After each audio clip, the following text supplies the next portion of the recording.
जय हिंद दोस्तों अमेरिका के राष्ट्रपति ने पाकिस्तान को दुनिया का सबसे खतरनाक देश बताया। आपको पहले लगता है कि हम वाकई ख़तरनाक तरीन हैं?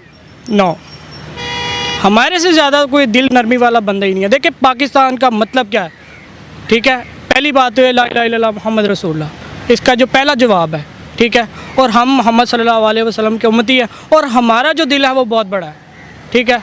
अब अमेरिका हमारे पे ये इल्ज़ाम लगाता है कि ये इंडिया का और या पाकिस्तान का जो सुपर पावर निज़ाम है, एटमी निज़ाम, वो बिल्कुल ही मतलब खलास है। तो वो किस ऑनर से बोलते हैं? मेरे प्यारे भाई मेरी बात सुनो, हम ला इलाहा इल्लल्लाह मोहम्मद रसूलुल्लाह पढ़ने वाले हैं, लेकिन क्या ये कलमा पढ़ने वाले को ज़ेब देता है कि वो किसी के पास जाके मदद की वो करे और मुसलसल एक इमेज ऐसा पोर्ट्रे हो जाए कि इसने अगर हमारे पास आना है पूरी दुनिया के अंदर, इसने जहाँ पे भी जाना है, इसने भीख मांगने आना है? क्या ये इमेज बहैसियत मुसलमान हमें ज़ेब देता है कि हमारा ये इमेज हो? नहीं, आई थिंक हमें नहीं लगता कि हमारे जो हुकूमत है तो आगे के जाके मतलब इमदाद मांगे, हमारी हेल्प करें, ठीक है। खुद के अंदर जज्बा आना। अब जो बाइडन के कहने का मतलब ये था कि पाकिस्तान इसलिए दुनिया का सबसे खतरनाक देश है कि पाकिस्तान के पास न्यूक्लियर वेपन है और ये न्यूक्लियर वेपन बिल्कुल भी सुरक्षित नहीं है, क्योंकि पाकिस्तान के हमेशा से ही आतंकवादियों के साथ संबंध रहे हैं। इसलिए जो बाइडन और पूरी दुनिया को यहाँ पर ये बहुत ही बड़ा थ्रेट दिखाई देता है। उनको लगता है कि कहीं ये न्यूक्लियर वेपन आतंकवादियों के हाथ ना लग जाए, और अगर ऐसा होता है तो पूरी दुनिया खतरे में आ जाएगी। कि अमेरिका के प्रेसिडेंट मिस्टर जो बाइडन ने कहा है कि Pakistan may be one of the most dangerous nations in the world as the country has nuclear weapons without any cohesion. कि पाकिस्तान दुनिया का ख़तरनाक तरीन मुल्क है, यानी अमेरिका की तरफ से पाकिस्तान को दुनिया का ख़तरनाक मुल्क करार दे दिया गया है।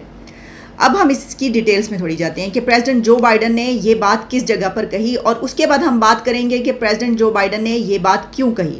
लेकिन इससे पहले मैं आपको ये बता दूँ कि पाकिस्तान की तरफ से इस पर रिएक्शन आ गया है, और पाकिस्तान के फॉरेन मिनिस्टर बिलावल भुट्टो ने कहा है कि अमेरिका के सदर जो बाइडन के पाकिस्तान से मुतालिक बयान पर प्राइम मिनिस्टर के मशवरे के बाद पाकिस्तान में अमेरिका के एम्बेसडर मिस्टर डोनाल्ड ब्लूम को ऑफिशियली डी मार्च एहतजाज के लिए फॉरेन मिनिस्ट्री तलब कर लिया गया है।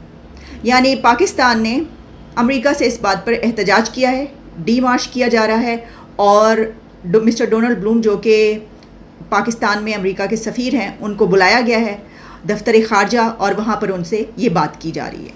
अब ये खैर काफ़ी देर नहीं लगाई, क्योंकि इसके बाद जब ये स्टेटमेंट आई तो हर तरफ से ये सवाल उठ रहा था कि पाकिस्तान की तरफ से कोई कुछ क्यों नहीं कह रहा, क्योंकि सबसे पहले स्टेटमेंट आई former prime minister Imran Khan की। उन्होंने कहा कि पाकिस्तान ने तो आज तक ऐसा कोई काम नहीं किया। उनका इसमें जो मौक़िफ़ है, यानी जो स्टैंस है, वो ये है कि यूएस की जब बात की जाती है तो बहुत सी दुनिया में जंगें ऐसी हैं जिसके ऊपर ये कहा जाता है कि ये अमेरिका ने वहाँ पर जंगें लगाई, जबकि पाकिस्तान का तो इस बारे में कोई ऐसा रिकॉर्ड नहीं है। तो इसके ऊपर सबसे पहले तो हम ये कहेंगे कि इमरान खान साहब ने ये स्टेटमेंट जो सबसे पहले दी, ठीक है, एक फॉर्मर प्राइम मिनिस्टर के तौर पर तो वो ये दे सकते हैं और उन्होंने ये किया, लेकिन ये बात जो अमेरिका की तरफ से कही गई है, ये तो इमरान खान अपने जलसों में खड़े होकर कहते रहे हैं। उन्होंने तो यहाँ तक कहा था कि ये जो एटमी असासे हैं ये नहीं रहेंगे, यानी ये ले लिए जाएंगे, और इस तरह की बातें की थी, 3 टुकड़े, जिससे कि एक जो इम्प्रेशन जाता है वो यही जाता है कि इनका अपना वज़ीर आज़म जो है वो ख़ुद ये समझता है कि ये ख़तरनाक है, ये जो पाकिस्तान के जो असासे हैं, और इस वजह से ये बात कर रहा है। यानी साथ ही साथ पाकिस्तान खुद भी यह कहता है कि वो किसी भी न्यूक्लियर पॉलिसी को नहीं मानता, मतलब वो कभी भी किसी पर न्यूक्लियर अटैक कर सकता है। आरजू जी, ये बहुत इंपॉर्टेंट न्यूज़ है। क्यों? क्योंकि आज जो भी आपके लोग वहाँ पर आप गए थे, जिन लोगों ने पहले बोला भाई भारत में दरार पड़ गई अमेरिका रिलेशन में, तो पहले ये नेशनल सिक्योरिटी स्ट्रेटजी वाला डॉक्यूमेंट आता है, तो तब देखिए उसका पाकिस्तान से कोई प्रतिक्रिया नहीं है, कोई रिएक्शन नहीं आया। अब ये जो लोग घूम रहे थे यहाँ, जो अपने मेडल वेडल खुद लगा रहे थे कि हमने ये करा दी, हमने भारत की नैया डुबा दी, रिलेशन में दरार डला दी, पूरे अमेरिका का चक्कर वक्कर काट रहे थे, दाएं से बाएं, ऊपर से नीचे। तो बट अब ये जो है, ये जो चीज हो गई, कल से वो बिल्कुल शांत बैठे। चलिए कोई बात नहीं, वो बोलते। अब दिक्कत क्या थी उसमें? देखिए, जब स्ट्रेटजी डॉक्यूमेंट आया, वो कोई बयान नहीं, तो एक रिटन पॉलिसी है। रिटन पॉलिसी को एक नई पॉलिसी निगेट कर सकती है। जब तक एक नई पॉलिसी नहीं आती तब तक वो डॉक्यूमेंट वैलिड है, तो इसलिए वो बात नहीं बनी वहां पे। अब क्या हो गया, जो खूब डोल नगारे बज रहे थे कि जी दोस्तियां कर दी, ये कर दी, वो कर दी, फिर एक नया स्टैंड लिया उन्होंने बोला नहीं नहीं कोई नहीं, ये भारत के साथ हमारी उनकी दोस्ती, पर पाकिस्तान के सभी बहुत अच्छे ताल्लुकात हैं, हमने ताल्लुकात सुधारे, और जो इमरान खान नियाजी ने ताल्लुकात खराब किए थे उनको हमने जाके सुधारा। देखो हमने फोटो खिंचवा ली, हमने हाथ मिला लिया, हमने ये फोटो करवा दी, हम यहाँ गए वहां गए, कुतुब मीनार के नीचे खड़े हुए, देखिए हाँ कुतुब मीनार यहाँ है, अमेरिकन कुतुब मीनार के नीचे खड़े हुए, झरने के नीचे, पेड़ के नीचे, सब जगह फोटो हमने लगा ली, कोई बात नहीं, अच्छी बात है, फोटो पे लगानी चाहिए आरजू जी, अच्छी है, मेमोरीज रहती है। अब हुआ क्या, अब ये जो स्टेटमेंट आया है, वो जो आपको बॉलीवुड बड़ा पसंद है तो बॉलीवुड की भाषा में आपको जवाब देता हूँ। गाना सुना होगा आपने, काली राम का फट गया डोल, हो गया उसका डब्बा गोल। अब जो डोल नगारे बजने वाले थे, बजाने वाले, की डोल ही फट गए।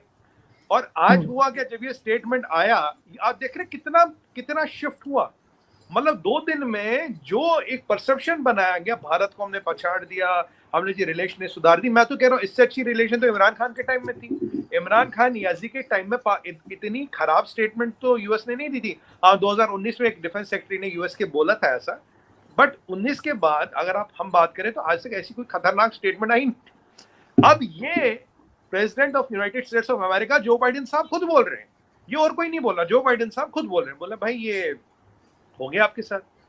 अब इन्होंने क्या किया कि हमने अमेरिकन हाई कमिश्नर को सम्मान करेंगे, डिमार्च करेंगे, उनको बोल देंगे, उनको ये कर देंगे, उनको ये कर देंगे। बट आज सवाल ये निशान क्या उठाई आरजू जी, 2-4 चीजें इसमें समझने की है। पहली चीज, भाई सबसे खतरनाक स्टेट इसलिए है, यहाँ 2 चीजों का कॉकटेल है।